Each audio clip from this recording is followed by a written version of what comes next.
7h45 sur BFM TV, notre invité dans première édition, Jean-Paul Briguely, enseignant, essayiste, spécialiste de l'école, auteur de La Fabrique de crétins aux éditions de l'Archipel.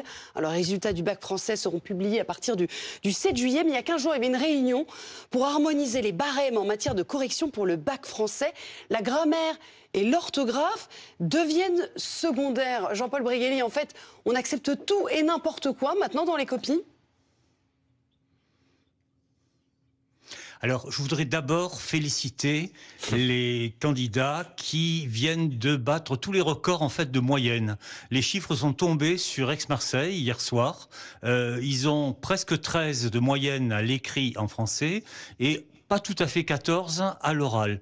C'est extraordinaire quand on pense que pendant toute l'année, ils ne savaient pas orthographier, ils ne savaient pas écrire, ils ne savaient pas qu'on mettait des majuscules en début de phrase. Bien, donc les réunions sont guidé par un mot de base qui est la bienveillance. Donc on a été bienveillant, on a remonté les notes comme il fallait, ils auront le bac qui en soi ne leur sert à rien puisque Parcoursup a déjà décidé de ce qu'il ferait en terminale. Voilà, c'est ça le résultat. Donc ce que vous dites, ça a coûté, en une substance, plaisanterie qui a coûté quand même 900 millions d'euros. Ce que vous dites en substance, c'est qu'on marche sur la tête et qu'on a donc laissé filer à la fois sur la grammaire et sur l'orthographe. C'est terrible. Ah ben, je vous rappelle que d'après un leader que je ne nommerai pas, la langue française en soi n'existe plus. Il n'y a plus qu'une langue créole qui est faite d'improvisation orale. Et c'est ça qui est la vraie vie. Oui, si vous voulez. C'est ça qui est la vraie vie, youplala. Alors, il faut bien être conscient que ça concerne essentiellement les élèves les plus démunis. Les élèves les plus démunis vont avoir entre les mains un bac qui ne leur servira à rien, qui a une valeur marchande nulle. Je vous rappelle qu'avec le bac, il y a 30 ans, vous passiez directement, je sais pas moi, le concours d'officier de police, le concours de facteur, etc. Actuellement, à moins de bac plus 5, vous n'avez rien. C'est ce qu'on appelle l'inflation scolaire, c'est-à-dire que pour le bac, t'as plus rien.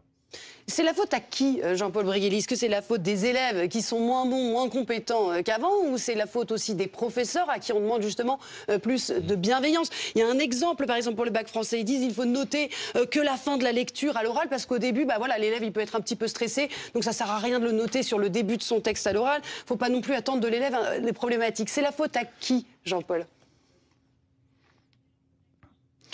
Alors, il faut voir une chose, je ne sais pas quand vous avez passé le bac de français vous-même, mais quand j'enseignais en première, mes élèves avaient à peu près 35 textes à présenter.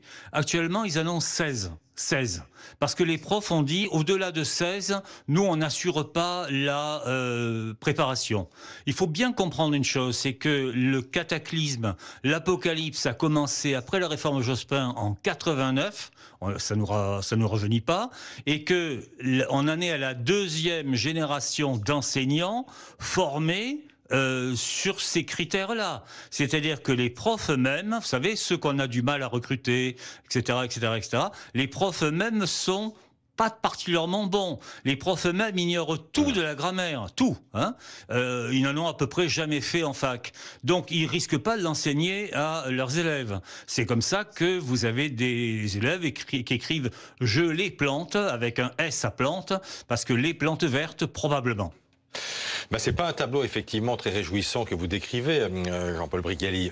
On sort de cette impasse comment? Parce que on a l'impression que ça va être compliqué, très très compliqué. Alors le premier point, c'est que le bac est mort. Il est techniquement mort. Il faut en finir avec cette fiction qui coûte extrêmement cher. On en est à faire des économies en ce moment. Le bac, c'est 900 millions d'euros. Vous imaginez chaque année.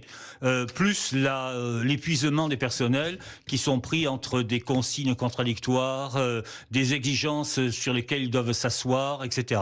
Bon, premièrement, on supprime le bac et on laisse Parcoursup faire le boulot. C'est-à-dire, je vous rappelle que les élèves qui passent le bac savent déjà où ils iront après le bac. On s'en fiche qu'ils aient le bac, on les a orientés parce qu'on part du principe qu'ils l'auront. Et d'ailleurs, à 96%, ils vont l'avoir. Voilà. Pour rater le bac actuellement, il faut être soit très malade, soit vraiment le faire exprès.